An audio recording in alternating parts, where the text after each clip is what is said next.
Rudi দীপার মুখোশ খুলতে গিয়ে দীপা উল্টোই রুডির মুখোশ খুলে দিল এবং হাতে নাতে সোনা রুডির নকল চুলগুলো ধরে ফেললো। হ্যাঁ ভিউয়ার্স, এমনটাই দেখতে চলেছেন আগামী পর্বে এবং পুরো ভিডিওর বিস্তারিত সবকিছু দেখার আগে চ্যানেলটিকে সাবস্ক্রাইব করে পুরো ভিডিওটা মনোযোগ সহকারে দেখুন। দীপা তো রুডিকে নিয়ে অনেক ভয়ে ছিল, জানি না সোনার কখন কি করে ফেলে। সকলেই যখন কেক কাটে এবং কেক খাওয়া নিয়ে ব্যস্ত থাকে সেই মুহূর্তে রুডি প্ল্যান করতে থাকে যে কিভাবে বাড়ির সকলকে অজ্ঞান করে ফেলবে। এজন্য রুডি প্ল্যান করে অজ্ঞান করা স্প্রেটি মেঝেতে স্প্রে করতে লাগে। ঠিক সেই মুহূর্তে সোনা এসে রুডিকে বলে, এ কি আপনি মেঝেতে এসব কি করছেন? সেই মুহূর্তে রুডি একদম ঘাবড়ে গিয়ে মনে মনে বলে, এটা কি হলো? সোনা আবার আমার হাতের স্প্রে বোতলটি দেখেনি তো। সেই মুহূর্তে সোনা আবার রুডিকে বলে, কি হলো আপনি কিছু বলছেন না যে? আপনার হাতে কি যেন একটা দেখলাম মনে হচ্ছে। সেই মুহূর্তে রুডি আবার স্প্রের বোতলটি লুকিয়ে সোনাকে বলে, সোনা তুমি ভুল দেখেছো, আমার হাতে কিছুই ছিল না, আমি তো আমার রিংটা খুঁজে পাচ্ছি না, এই জন্য তো মেঝেতে খুঁজছিলাম। দূর থেকে দীপা সোনা ও রুডির এসব কথা শুনে দীপা মনে মনে ভাবে নিশ্চয়ই রুডি কিছু একটা করতে চাচ্ছে, কিন্তু এখন হয়তোবা সোনার কাছে ধরা পড়ে গেছে। কিন্তু সেই মুহূর্তে আমরা দেখতে পাই সোনা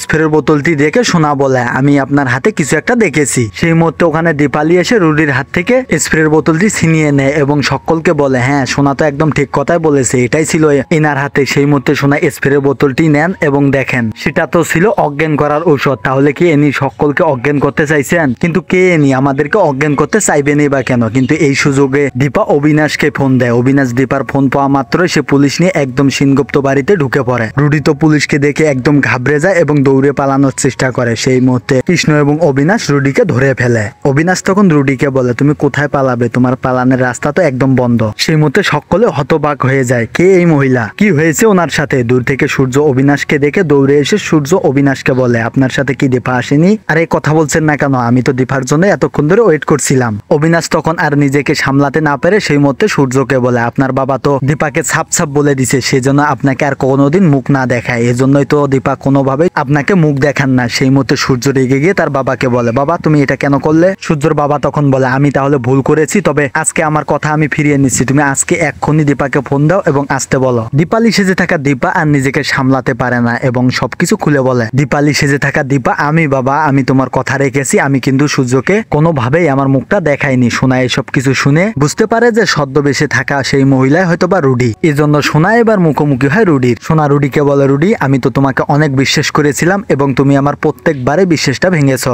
এবার আর আমি তোমাকে বিশ্বাস করছি না, এবার নিজের হাতে আমি তোমাকে পুলিশের হাতে তুলে দেব। সেই মুহূর্তে সোনা রুডির নকল চুল ধরলে নকল চুলগুলো সোনার হাতে আসে। এসব দেখে সোনা আরো রেগে যায় এবং বলে, তোমার জন্য আমার মাকে বারবার অপমানিত হতে হয়েছে, আমিও মাকে অনেক অসম্মানই করেছি, আর না আর মা তো আমাদের পুরো পরিবারটাকে বারবার আগলিয়ে রেখেছে, এবার মায়ের অসম্মানী আর আমি হতে দিব না। সো ভিউয়ার্স, এমনটাই ঘটতে চলেছে আগামী পর্বগুলোতে। তো আগামী পর্বর আপডেটগুলো সবার আগে দেখতে হলে মাস্ট বি চ্যানেলটিকে সাবস্ক্রাইব করে রাখেন।